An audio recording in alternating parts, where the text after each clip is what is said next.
Hello students, this is your English lesson. Today we are going to read Unit 4 from Oxford Modern English 7. So we start our lesson. This is page number 45 and the title of the story is The Carew Murder Case. First of all, words to know: clinched, confirmed, connoisseur, an expert in judging what is considered fashionably tasteful.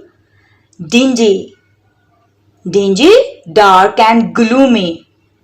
Disinterred, dug up, discovered. Fanciful, full of imagination. Odious, hateful, extremely unpleasant. Singular, unique. Sterling, British currency. Trifle, little bit. Umber, dark yellow brown color. Now we will start reading.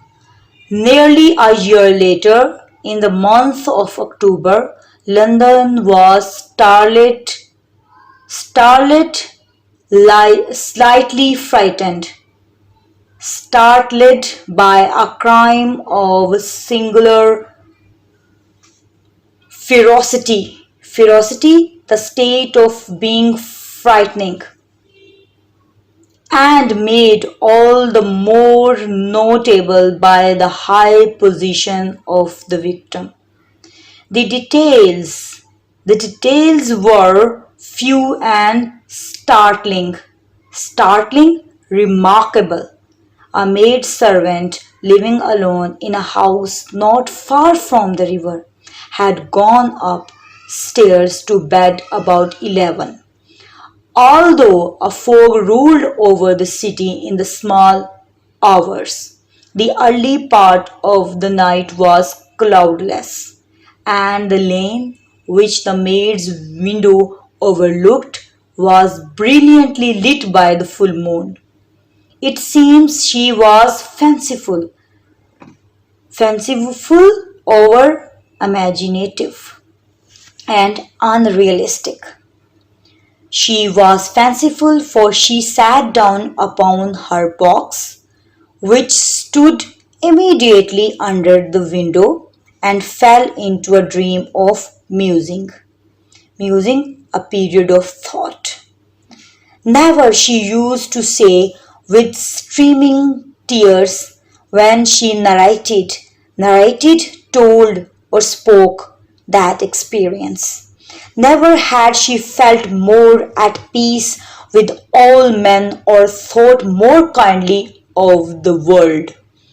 As she so sat, she became aware of an aged, old, and beautiful gentleman with white hair drawing near along the lane and advancing to meet him. Another, and very small gentleman to whom at first she paid less attention. When they had come within speech, which was just under the maid's eyes, the older man bowed and approached the other with a very pretty manner of politeness. It did not seem as if the subject of his address were of great importance. Indeed, from his pointing, it sometimes appeared as if he were only inquiring his way, but the moon shone on his face as he spoke, and the girl was pleased to watch it. It seemed so innocent and full of kindness. Presently her eye wandered to the other, and she was surprised to recognize in him a certain Mr. Hyde, who had once visited her master and for whom she had conceived a dislike. conceived, think up, or thought up.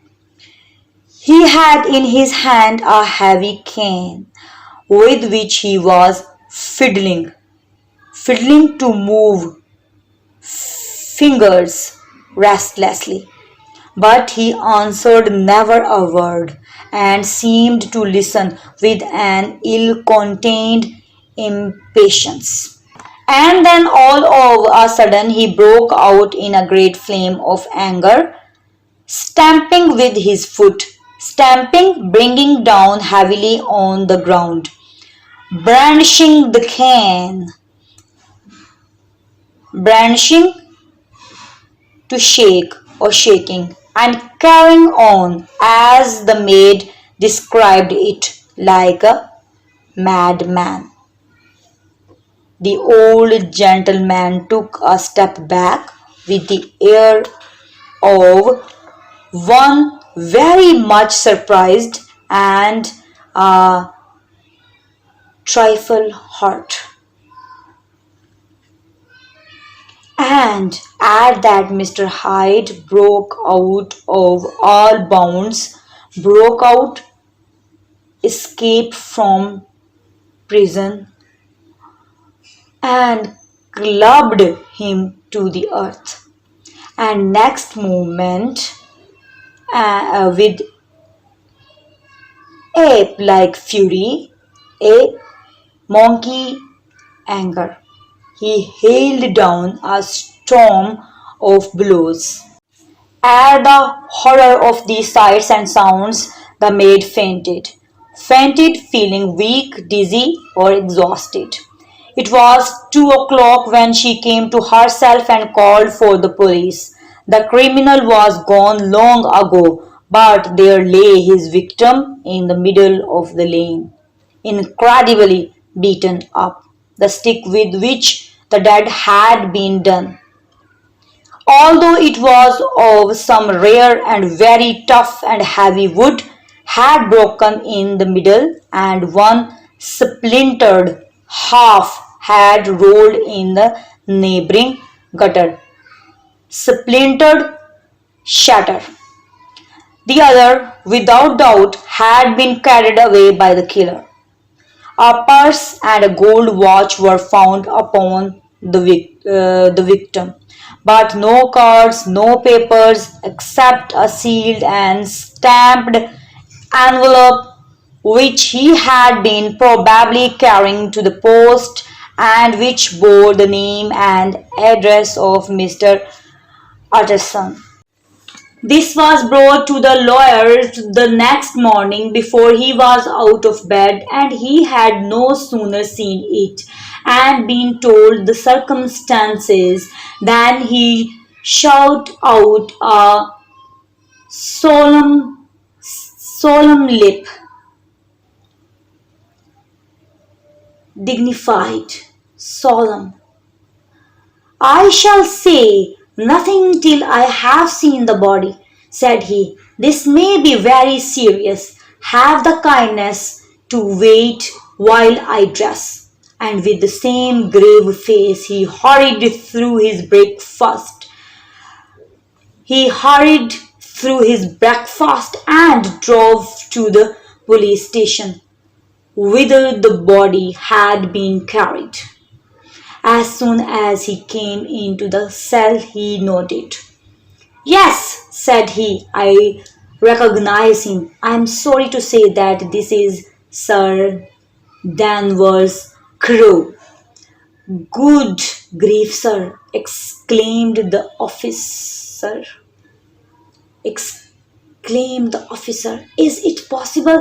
And the next moment his eye lighted up with professional ambition, a strong desire to do something. "This will make a deal of noise," he said, "and perhaps you can help us to the man." And he briefly narrated what the maid had seen and showed the broken stick. Mr. Utterson had already quailed at the name of Hyde. Quailed, feel fear. But when the stick was laid before him, he could doubt no longer.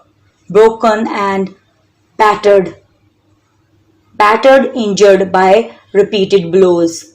As it was, he recognized it for one that he had himself presented many years before to Henry Jekyll. "Is this Mr. Hyde a person of small stature?" he inquired. "Stature, a person's natural height. Particularly small and particularly wicked looking. Wicked looking, bad, evil, is what the maid calls him," said the officer. Mr. Utterson reflected, and then, raising his head, "If you will come with me in my cab," he said, "I think I can take you to his house." It was by this time about 9 in the morning, and the first fog of the season hung in the streets. The cab rolled slowly through the dark, dreary streets, dreary, dull, and Mr. Utterson felt gloomy, dark, ill-lit. As the cab drew up before the address indicated, the fog lifted a little and showed him a dingy street, a grubby eating house, dirty, a few shops selling cheap goods, many ragged children, ragged of cloth, old torn, huddled gathered in the doorways, and many people of different nationalities passing by. And the next moment the fog settled down again upon that part, as brown as umber, and cut him off from his lowly surroundings. This was the home of Henry Jekyll's favourite, of a man who was heir to a quarter, we can say a person legally entitled to the property of another on that person's death. Heir to a £250,000 sterling, British money. An ivory-faced and silvery-haired old woman opened the door. She had an evil face, smoothed by hypocrisy, but her manners were excellent. "Yes," she said, "this was Mr. Hyde's, but he was not at home. He had been in that night very late, but had gone away again in less than an hour. There was nothing strange in that. His habits were very irregular, and he was often absent. For instance, it was nearly 2 months since she had seen him till yesterday." "Very well, then, we wish to see his rooms," said the lawyer. And when the woman began to declare it was impossible, "I had better tell you who this person is," he added. "This is Inspector Newcombe of Scotland Yard." A flash of odious joy, extremely unpleasant, appeared upon the woman's face. "Ah," said she, "he is in trouble. What has he done?" Mr. Utterson and the inspector exchanged glances. "He doesn't seem a very popular character," observed the inspector. "And now just let us in the whole extent of the house, which but for the old woman remained otherwise empty. Mr. Hyde had only used a couple of rooms, but these were furnished with luxury and good taste. A cupboard was filled with food and drinks. The table was set with silver cutlery and fine china. Artwork hung upon the walls, a gift, as Utterson supposed, from Henry Jekyll. At this moment, however, the rooms bore every mark of having been recently and hurriedly ransacked. ransacked, go through of place, stealing things. Clothes lay about the floor with their pockets inside out, drawers stood open, and on the hearth there lay a pile of grey ashes, as though many papers had been burned. From these embers, the inspector disinterred the stub of a green checkbook, stub the short end, which had resisted the action of the fire. The other half of the stick was found behind the door, and as this clinched his suspicions, settled, the officer declared himself delighted. A visit to the bank, where several £1,000 were found to be lying to the murderer's credit, completed his satisfaction. You may depend upon it, sir, he told Mr. Utterson. I have him in my hand. He must have lost his head, or he never would have left the stick, or, above all, burned the checkbook. He'll need money to live. We have nothing to do but wait for him at the bank and get out the wanted posters. This, however, was not so easy to accomplish, for few people knew Mr. Hyde. Even the master of the servant maid had only seen him twice. His family could now here be traced. He had never been photographed, and the few who could describe him differed widely, as common observers will. Only on one point were they agreed, and that was the haunting sense of strangeness with which he left people. Exercises. A. Comprehension. 1. Answer the following questions. A. What phrase does the author use at the start of the text to show the reader that time has passed? Answer. Nearly a year later. B. Who were the two men involved in the crime, and how did the witness feel about each of them? Answer. The two men involved in the crime were the victim, Sir Danvers, Carew, and the criminal, Mr. Hyde.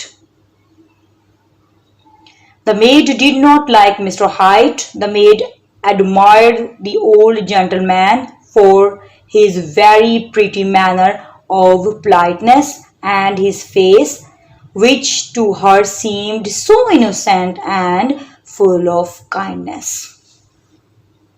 C. Which type of animal is the angry murderer compared to? Answer. An ape.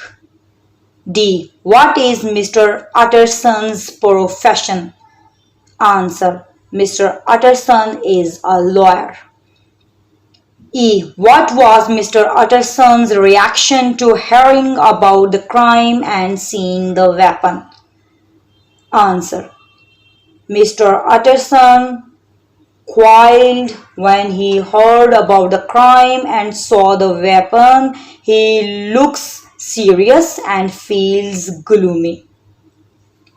F. What do we learn about the old woman who works for Mr. Hyde? Answer. She is described as an older woman who had an evil face smoothed by hypocrisy, but her manners were excellent. She has a flash of hateful joy on her face when she realizes that Mr. Hyde might be in trouble. G. Why will it be difficult for the inspector and Mr. Utterson to find Mr. Hyde? Answer. It would be difficult for the inspector and Mr. Utterson to find Mr. Hyde because Few people knew him, and he had no family, had never been photographed, had not been seen often, and was described in widely different ways by those who had seen him. H, which word meaning searched vigorously, is used to describe the state of Mr. Hyde's rooms? Answer: ransacked. This question is more difficult. Discuss it first. I. What details are we given in the text that show us the witness' character? Pick out 3 pieces of evidence and explain what they tell us about her character.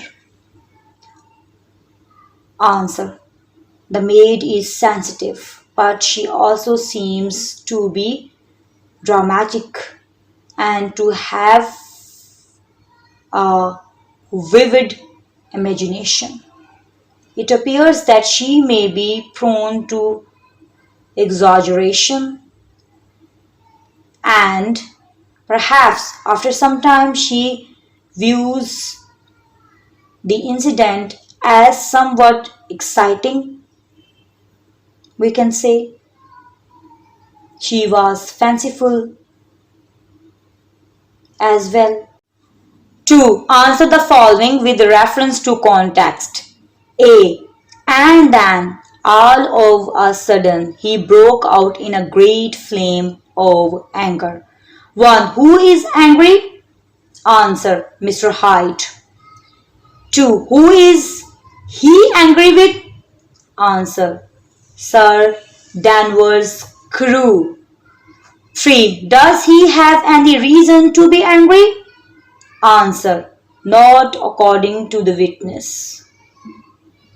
4. How does the maid describe his behavior? Answer: like that of a madman with air like fury. B. This will make a deal of noise. 1. Who is the speaker? Answer: Inspector Newcomen of Scotland Yard. 2. Who is being spoken to? Answer: Mr. Utterson. Mr. Utterson. 3. What does he mean and why will it make a deal of noise? Answer: he means that it will cause a sensation and he talked about and written about in the news. This is because the victim is an important man. Sir Danvers Carew. B. Working with words. 1. Use the following words and expressions in sentences of your own. A. In the small hours. My friend came from Lahore in the small hours of yesterday evening. B. Drawing near. She became more nervous as the day of the wedding drew near. C. Trifling with. My time is too valuable to spend on trifling matters that have little worth. D. Without doubt. She knew without doubt Brady would follow Mr. Mike. E. No sooner had they completed the work than they started to demand for the payment. F. Circumstances. The circumstances of his murder are very suspicious. G. Ambition. His greater ambition is to play in a star theatre. Odious good taste. His attention turned to the odious good taste of the painter. H. Odious good taste. His attention turned to the odious favor. To find a word or an expression in the story that is exactly the same of those in the list below. When you have found the correct words, use them in sentences of your own. A. A period of reflection or thought. Musing. B. Broken into pieces. Shattered. C. Serious. Solemn. D. A person's height, stature. E. A state of great comfort and often expense, luxury. F. A small piece of coal and wood that is glowing in a dying fire, amber. Sentences. Musing. I sat quietly, musing on the events of the day. Shattered. The mirror shattered into 1,000 pieces. Solemn.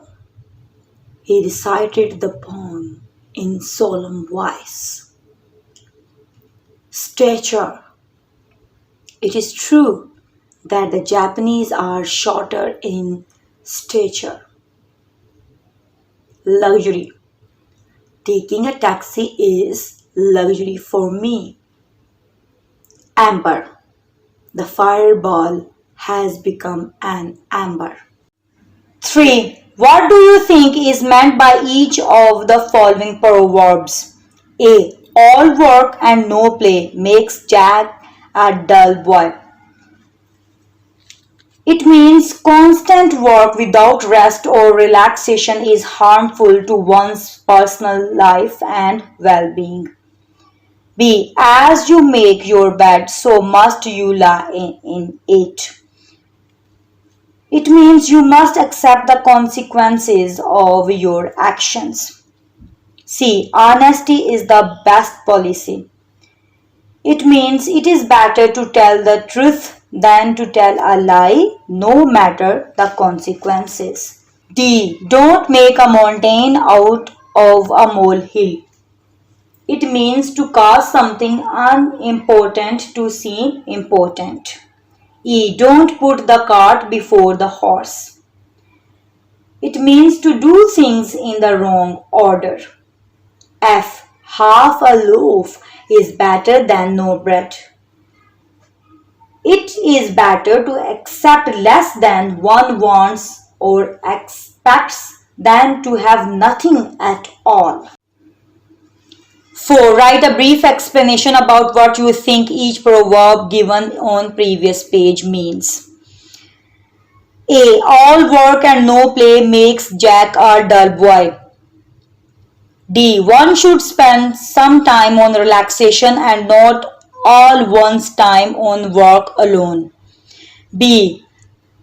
As you make your bed, so must you lie in it. Here again, B. Each one must bear the consequences, good or bad, of his own actions. C. Honesty is the best policy. Here, F. In the long run, being honest will bring more profit, happiness, etc. D. Don't make a mountain out of a molehill. Here, E. Don't treat unimportant matters as being too important. E. Don't put the cart before the horse. Here, we should deal with things in the right order. A. F. Half a loaf is better than no bread. Here, C. We should be thankful for what we receive, even if we receive less than what we hoped for. C. Learning about language. Suffixes. Add ly, li to the following adjectives to make adverbs. Necessary, necessarily. Naughty, naughtily. Satisfactory, satisfactorily. Merry, merrily. Angry, angrily. Cozy, coozily. Voluntary, voluntarily. Cheery, cheerily. Ordinary, ordinarily. Happy, happily. Noisy, noisily. Temporary, temporarily. To add us to the following nouns to make adjectives. Luxury, luxurious. Fury, furious. Mystery, mysterious. Injury, injurious. Industry, industrious. Melody, melodious. Glory, glorious. Thanks for listening. For new videos, don't forget to subscribe my channel. And if you like my videos, please share and like.